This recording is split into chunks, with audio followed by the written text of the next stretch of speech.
Boa noite, aqui é a Viviane Pascoaleto, fonoaudióloga, professora do curso de fonoaudiologia da UBRA. É uma satisfação começar então essa semana de lives sobre assuntos importantes na nossa prática. Hoje nós vamos começar com uma palestrante que é muito experiente na área de autismo, Camila Viana, pedagoga e também especialista em ensino estruturado para TEA.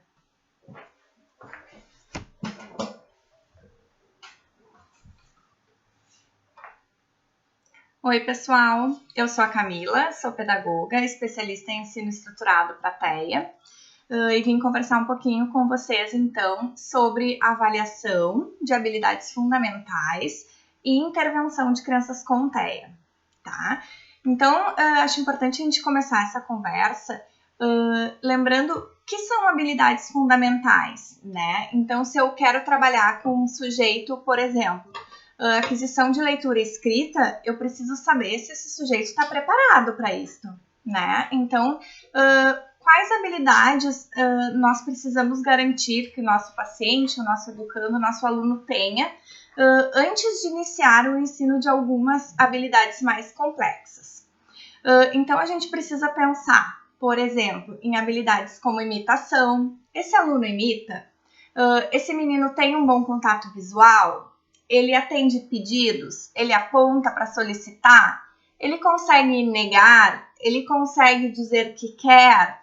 E quando a gente está falando em comunicação, em manifestar interesses, a gente não está falando somente da fala, né? A gente está falando de gestos, a gente está falando de fazer troca de figuras para comunicar, escrever. Então, a gente entende aqui a comunicação como uma troca de mensagem sendo falada ou gestual e por troca de figuras, como eu disse para vocês agora. Então, a gente precisa pensar em alguns pré-requisitos como esses que eu contei para vocês, né, de imitação, contato visual, se esse menino ou essa menina aponta. A gente precisa pensar também como é que é a motricidade, a organização corporal dessa criança.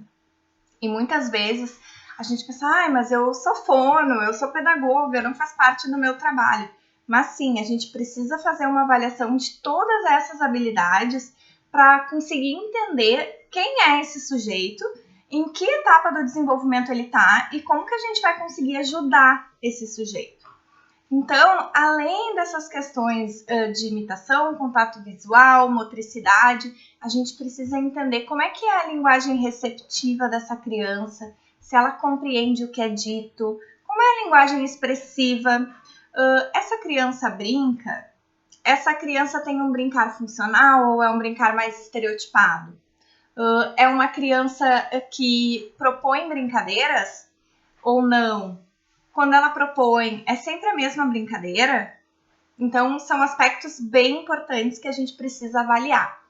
Também é importante que a gente tenha, nesse momento de avaliação, né, que a gente está conhecendo esse sujeito que está chegando para a gente, conheça um pouquinho da rotina dessa criança ou desse jovem, né?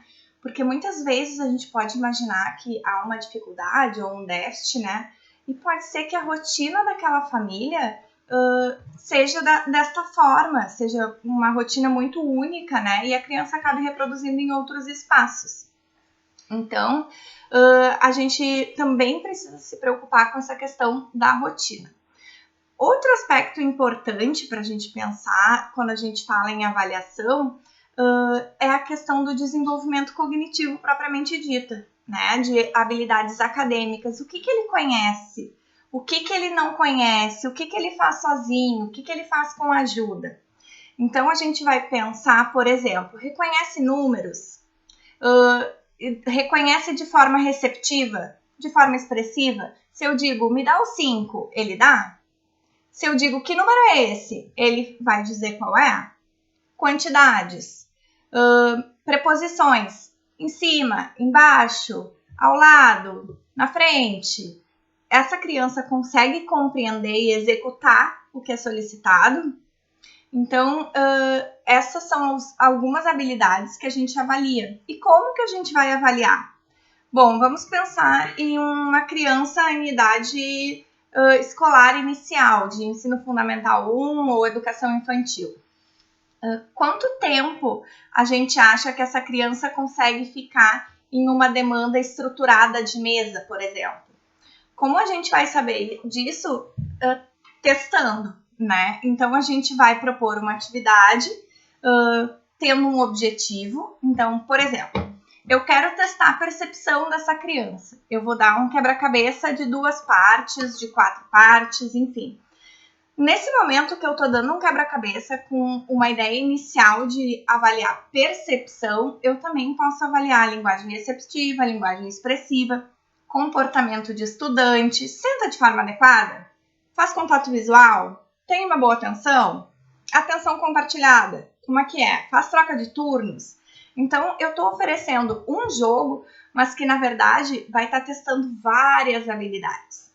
Então, o mais importante quando a gente pensa em avaliar uma criança é saber o que nós queremos avaliar e depois de avaliar, o que a gente vai fazer com o resultado dessa avaliação. Por que a gente avalia? Para traçar um plano de intervenção, para saber o que essa criança faz sozinha, o que ela faz com ajuda. E o que ela não faz? Isso, num momento inicial, não é o mais importante, né? Porque geralmente o que a criança não faz é super evidente. O que a gente não se dá conta é o que ela faz sozinha e o que ela faz com apoio. Qual é o nosso trabalho, então? Fazer com que ela tenha uma maior quantidade de habilidades que ela execute de forma independente. Que ela não seja, não precise do outro, não precise de uma pista visual, não precise de um material organizado de uma forma específica. Então, é bem importante que a gente consiga identificar na avaliação esses 2 pontos. O que ela faz sozinha, quais as habilidades que ela consegue executar sozinha, que tipo de tarefa, que tipo de demanda, e o que ela faz com ajuda. Se ela faz com ajuda, por que será que ela faz com ajuda? É uma dependência da ajuda? Ela não compreende a tarefa? A estrutura do material não está adequada para o estilo cognitivo daquela criança? Então, a gente precisa pensar em todos esses pontos. Fiz uma avaliação, identifiquei que a minha criança tem um desenvolvimento, por exemplo, na área motora inferior, né? Mas eu sou pedagoga. Essa não é exatamente a minha área de desenvolvimento. Por mais que eu ajude e tenha um conhecimento muito inicial, esta não é a minha parte, né? Eu trabalho com a questão de ensino estruturado de habilidades acadêmicas e pré-acadêmicas. Eu vou procurar um colega, um profissional, vou conversar com essa família. E o que esse colega pode fazer se eu, pedagoga, tenho outros objetivos para trabalhar com essa criança? Ele pode nos auxiliar, né? Nos dirigir, nos dar demandas, auxiliar na estrutura. Por exemplo, uma criança que tem questões de motricidade fina e a gente está trabalhando escrita. Será que a gente precisa treinar a escrita só de próprio punho? Que outros materiais nós poderíamos usar? O que o TO ou psicomotricista nos indica? Uma criança com questões de raciocínio lógico. Como é a noção espacial dela? Como é a percepção? Então, a gente avalia e precisa sempre do apoio de outros colegas, né? Então, a gente sabe que principalmente no espectro autista, que são crianças de um desenvolvimento atípico, eles não têm um comprometimento em uma só área, né? São crianças que têm comprometimentos maiores ou menores em mais de uma área. Então, a gente precisa também ter esses dados da nossa avaliação para conseguir trocar com os colegas, levar informação. Eu não posso achar que ele não consegue tal tarefa ou achar que ele precisa de ajuda em outra tarefa.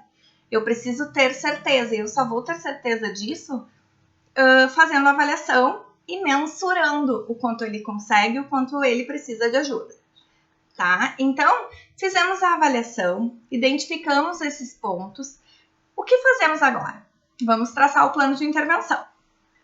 O que esse plano de intervenção deve contemplar? Ele precisa contemplar onde essa criança está agora. Então, a gente precisa deixar claro. Eu fiz uma avaliação, o que ela conseguiu fazer? O que ela precisou de ajuda? Então, a gente precisa fazer essa devolutiva para a família. E aí, vamos traçar, então, um plano de intervenção com objetivos de curto e de longo prazo. Quais são esses objetivos de curto e longo prazo? A gente vai precisar discutir isso com a família. porque talvez a gente identifique algumas habilidades que precisam ser trabalhadas e para a família pode ter uma ordem de prioridade diferente do que a gente imagina, né? Então, no momento da devolutiva, a gente também vai traçar isso com a família. Então, quando a gente devolve uma avaliação, a gente faz essa devolutiva, é bem difícil que a gente entregue junto o plano de intervenção. A gente vai trazer a sugestão para a intervenção, mas a gente vai precisar discutir com a família os achados da avaliação para então conseguir traçar com a família as metas, né? Então, o que nós temos como principal objetivo para essa criança? Quantos anos ela tem? O que ela deveria estar fazendo que ela ainda não consegue? E a partir disso, a gente então vai olhar para a linguagem receptiva, linguagem expressiva, comunicação não verbal. Essa criança dá tchau, essa criança vem quando eu chamo, ela entende legal, não gostei. Então, a gente precisa também identificar essas questões de linguagem que vão muito além da linguagem verbal, né? Então, por exemplo, no transtorno do espectro autista, as crianças têm questões de comunicação e de habilidades sociais muito comprometidas. E muito porque elas não conseguem ler o meio. Então, a gente também vai precisar trabalhar essas questões, né? Outro ponto importante, estou com uma criança que tem questões motoras, né? Assim, de estereotipias motoras. Como é que a gente vai organizar essa criança para no nosso atendimento dar conta das nossas habilidades? Uma criança que tem dificuldade, por exemplo, em leitura. Ela lê, mas ela não compreende o que ela está lendo. Por que será? Será que esse processo de leitura já está automatizado? Ela já consegue ler de uma forma fluida? Será que ela está decodificando as palavras? E em função disso, fica muito pesado identificar as palavras e pegar o contexto onde aquela palavra está inserida? Então, tudo isso a gente vai traçar junto com a família. Os objetivos de curto prazo. Então, o que a gente vai colocar no objetivo de curto prazo? Aquilo que a gente identificou que ela faz com ajuda, mas que ela tem muito mais uma dependência da ajuda do que uma necessidade. Então, são tarefas que vão precisar de uma reestruturação para que ela compreenda de uma forma mais independente e consiga executar a tarefa. O que a gente vai colocar de objetivos de longo prazo? Aquelas demandas que essa criança tem dificuldade, mas que são pré-requisitos para aquisição de novas habilidades fundamentais. Também é importante considerar qual é o nível de autonomia dessa criança nas atividades de vida diária. É uma criança que em casa precisa de auxílio para tudo? Consegue tomar banho sozinha? Usa o banheiro com independência? Escova os dentes? Sinaliza, tô com sono, tô com fome? A gente precisa identificar. Porque no ensino estruturado, a gente também pode organizar dicas visuais que vão auxiliar essa criança no momento dessas AVDs, as atividades de vida diária. Então, eu preciso saber também o que ela faz e o que ela não faz em casa, mas que é muito importante. Essa criança está inserida na escola? E como ela executa essas AVDs lá na escola? Será que a gente vai precisar mandar um recurso visual que ajude ela na escola? Será que se a gente trabalhar uma história social, a gente consegue auxiliar essa criança para que ela entenda o que nós esperamos dela naquele momento, naquele contexto? Isso é bem importante das histórias sociais, porque, como eu disse antes, as crianças com transtorno do espectro autista, elas não leem o ambiente, elas não leem a expressão facial, a não ser que seja algo bem forte mesmo. Então, a gente costuma brincar no consultório, eu não gostei, e fazer uma expressão muito forte, eu adorei, porque essa criança precisa desse tom a mais, que uma criança típica já não precisa, né? Então, a gente trabalha nas histórias sociais, por exemplo, estou na pracinha, quero andar de balanço e tem um colega no balanço. O que uma criança típica vai fazer? Ou ela vai esperar o amigo sair do balanço, ou ela vai dizer, olha, eu quero andar, sai, dá licença. Mas a nossa criança especial, atípica, ela não vai fazer isso. Ou ela vai desistir de andar de balanço porque ela tem que esperar, e aí ela não vai aproveitar os brinquedos que ela gosta no recreio, por exemplo, ou ela vai entrar em conflito com esse colega. Então, as histórias sociais também podem ser uma excelente maneira de ensinar recursos para que essa criança lide nesses momentos, por exemplo, da escola, né? Então, eu tô com fome, mas não é hora do recreio. O que eu posso fazer para aprender a esperar? Esperar é uma habilidade fundamental, a gente espera para quase tudo, né? Então, quero ir no banheiro, tem gente, preciso esperar. Cheguei no supermercado com a minha mãe, vou pagar o que a gente comprou, tem fila. Preciso esperar. Sim, mas e aí, Camila, o que a gente pode ensinar? Que recurso a gente pode dar para essa criança para que ela aprenda a esperar? Um recurso bastante simples e que costuma ter muitos resultados com crianças atípicas é um cronômetro. Então, por exemplo, vamos esperar 2 minutos e vai ser a tua vez de andar no balanço. Outro recurso, a gente pode utilizar um apoio visual primeiro, depois. Então, a gente pode colocar primeiro esperar, no caso do supermercado, por exemplo, depois pagar. Ela quer lanchar, mas agora é hora da educação física. Esse recurso também é muito eficiente. Primeiro educação física, depois o lanche. Então, o recurso visual, ele é um recurso muito poderoso, porque as nossas crianças com TEA, elas são extremamente visuais. Elas aprendem muito pela via visual. E diferente das crianças típicas, né, que as crianças típicas aprendem muito mais pela imitação, pelo modelo, as crianças atípicas precisam de instrução. Então, a gente precisa ajudar. Identifiquei lá na minha avaliação, por exemplo, que essa criança não identifica cores. A gente vai trabalhar a identificação de cores. Quando eu começar a trabalhar com essa criança, eu preciso motivar ela para que ela trabalhe sozinha, para que ela tenha desejo, sinta prazer em trabalhar. Como é que eu vou fazer isso? Eu não vou deixar essa criança em contato com algo que ela ainda não sabe, errando. Quando a gente erra, a gente se desmotiva, né? Então, como que a gente faz? A gente dá suporte. A gente pode dar um auxílio físico, a gente pode dar uma dica visual, a gente pode dar uma dica verbal, a gente pode dar uma dica gestual, bota aqui é o vermelho, né? Então, a gente pode ajudar também com ajuda física, quase fazendo pela criança e depois reduzindo o passo da dica. E isso é muito importante. Eu inicio com ajuda física total, eu vou trocar para uma ajuda física parcial, até que ela não precise mais da minha ajuda física. Eu vou fazer um gesto, eu vou dar uma dica verbal e ela vai dar conta. Então, a gente também precisa ter clareza dos nossos objetivos, de quando a gente deve começar a esvaecer a dica. Eu não posso ficar dando ajuda verbal para sempre. Eu não posso precisar, essa criança não pode precisar da minha ajuda gestual ou da minha ajuda física sempre. Então, a gente tem que planejar. A partir de quantos acertos eu vou trocar? Quando que eu vou considerar que essa criança aprendeu? Qual é o meu critério de aprendizagem? O meu critério é que ela tem que apresentar 90% das respostas corretas para que eu diminua a dica. Ok. Como é que a gente vai saber que ela apresentou esses 90%? Registrando aquilo que a gente faz com ela. Então, o registro, ele é fundamental no ensino de novas habilidades.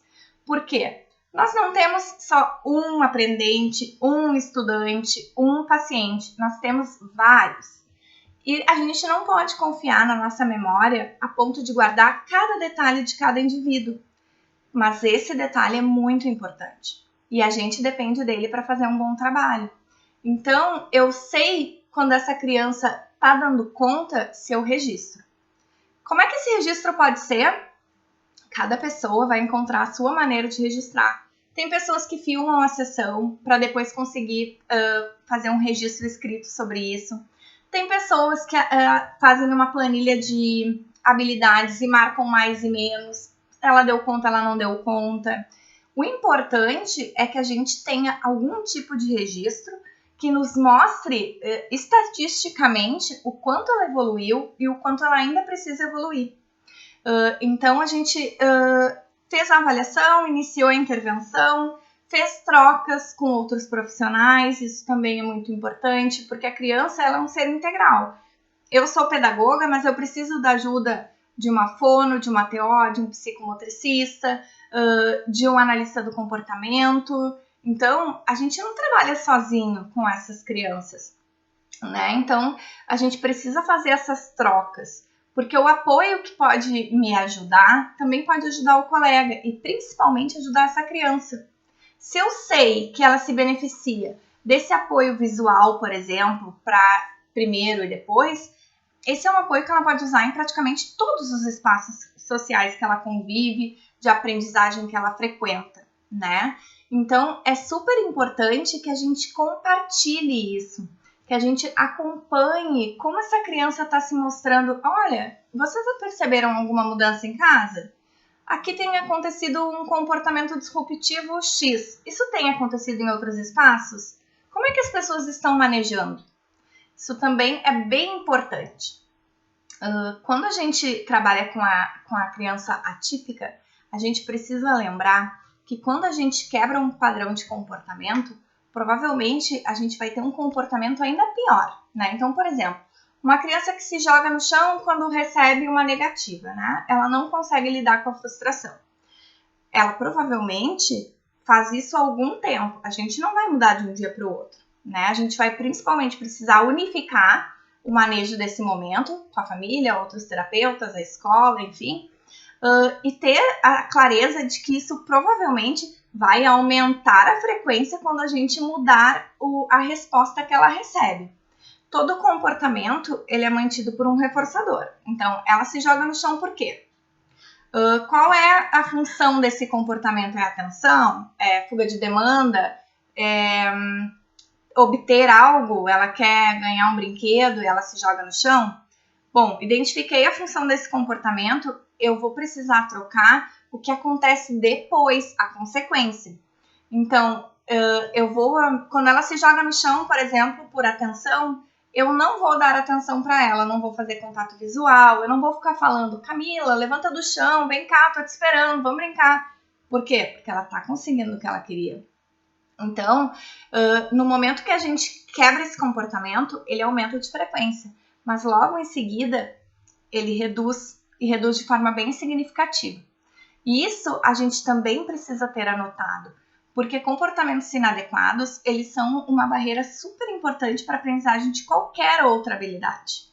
Então, identifiquei esse comportamento, fiz esse manejo, preciso compartilhar com um grupo, com a família sobre isso, passando então da questão do comportamento. Identificamos, compartilhamos com o grupo, melhorou. Bom, ela está com um comportamento adequado, ela tem um comportamento de estudante inicial, que é a atenção, compartilhar, faz troca de turnos. E aí, os objetivos que eu tracei inicialmente, eles estão indo bem? Ela está dando conta? Quando que eu vou avaliar isso? Só lá no final do ano? Não. Não adianta a gente passar o ano todo fazendo uma intervenção que não funciona, né? E a nossa ideia sempre é ajudar, mas nem sempre a gente consegue da primeira vez que a gente, da forma como a gente imaginou. Então a gente traça uma atividade, chega lá, a criança não tem o menor interesse. Ou então, daquela forma, ela não compreende, a gente precisa reestruturar. A gente não pode fazer isso, olhar esses dados, né, só lá no final do ano. Então, cada profissional vai precisar criar a sua forma. Eu vou avaliar isso a cada 2 meses. Eu vou avaliar a cada 2 semanas. Isso é muito particular, mas o importante é que a gente avalie. Porque algumas habilidades a gente sabe que são aprendidas de forma mais fácil, mais rápida. Por exemplo, se é uma habilidade que ela precisava de uma dica pequena, por exemplo, ela só precisava que eu apontasse, fizesse um gesto, provavelmente é uma habilidade que ela vai atingir logo. Mas se é uma habilidade que ela precisa de ajuda física, ela vai precisar de mais tempo, porque ela ainda tem muitos passos da dica para passar até que ela resolva com autonomia, né? Então, acho que é importante a gente ter em mente, quando a gente trabalha com crianças atípicas, que precisamos de uma boa avaliação, precisamos de um plano de intervenção, precisamos de contato frequente com a família para saber como essa criança está em outros espaços, outros terapeutas, ou na escola, como é que é o convívio social na praça, no clube.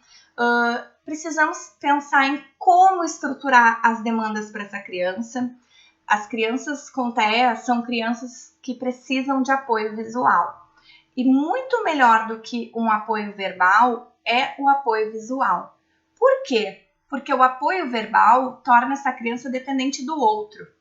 Mas o apoio visual não precisa do outro. Então, a gente precisa considerar também que quando for montar a intervenção, precisa organizar as tarefas de forma que essa criança entenda com autonomia. Ela compreende ou ela precisa que alguém diga para ela? Outro ponto importante também são as questões das atividades de vida diária, porque a gente precisa que esse sujeito seja funcional. Então, talvez aquele currículo da escola, né, que traz a multiplicação, a divisão, enfim, ótimo, né? A gente quer que essa criança aprenda, mas será que é este o momento? Ou será que ela tem outras coisas que ela precisa aprender antes?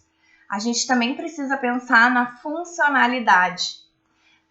E para isso, as habilidades fundamentais, elas são muito importantes, como o esperar, né? O solicitar, o negar, compreender, expressar os seus desejos. Uma criança que não consegue expressar se quer ou não quer, provavelmente é uma criança que vai ter muito problema de comportamento. Porque como é que eu digo que eu não quero se eu não sei mostrar de uma forma adequada? Eu choro, eu me jogo no chão, eu brigo, eu bato. Então, a gente também precisa levar em consideração essas questões de comunicação bem iniciais.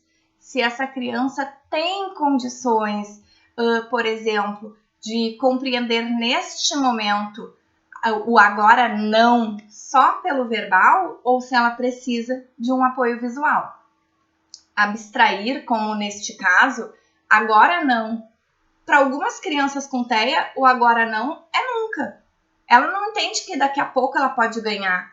O colega está andando no balanço, ela quer andar e a prof diz, agora não. Ela entende que nunca vai andar. Quando é que é o agora não que ele nunca chega? A gente precisa dar essa previsibilidade. O curso visual é uma excelente alternativa para isso. Também o timer. A gente pode combinar, o colega vai andar 2 minutos, depois vai ser a tua vez. O colega vai andar 3 minutos e depois é a tua vez. Isso também para nossa casa, né? Temos um indivíduo atípico em casa. Quer trocar o canal da televisão, mas a mana está assistindo um programa. Agora não vai trocar. Será que esse é o suficiente para que ele entenda a nossa demanda? Ou será que essa criança precisa de um apoio visual? Como é que a gente pode resolver? Preciso conhecer. Preciso saber o que ela compreende e como ela compreende. Cada criança é uma, né? Então, assim, a gente precisa planejar a intervenção para aquele indivíduo. Ah, mas aí eu vou ter que adaptar todos os materiais? Sim. Eu preciso fazer com que aquela criança entenda o que eu estou propondo. Por exemplo, talvez eu trabalhe com uma música, enfim, ela desconhece essa música, ela não tem interesse por aquele desenho que eu montei na tarefa, montei uma atividade de quantificação do ou não. Ah, mas ela nem conhece esse desenho, ela não gosta, ela gosta da galinha pintadinha. Ah, mas aí eu tenho que aumentar o repertório dessa criança. Sim, mas a gente não vai aumentar o repertório de ninguém quando a gente está ensinando uma habilidade. A gente vai aumentar esse repertório quando essa criança já está quase atingindo o nível de aprendizagem que a gente espera. Aí é o momento de trazer a novidade. Quando eu estou ensinando algo, aquilo que é difícil, aquilo que não é tão atrativo, eu preciso usar tudo aquilo que é muito motivador para o meu indivíduo. Então, acho que esses são alguns pontos importantes para uma avaliação. Espero ter ajudado e estou super disponível para perguntas, caso vocês tenham. E acho que esses são os pontos, assim, uma pincelada geral de como iniciar uma avaliação e uma intervenção. Também me coloco super à disposição pelo meu e-mail, se vocês quiserem, depois a gente vai deixar aqui o e-mail para vocês. E então é isso, pessoal. Agradeço muito e estou à disposição de vocês.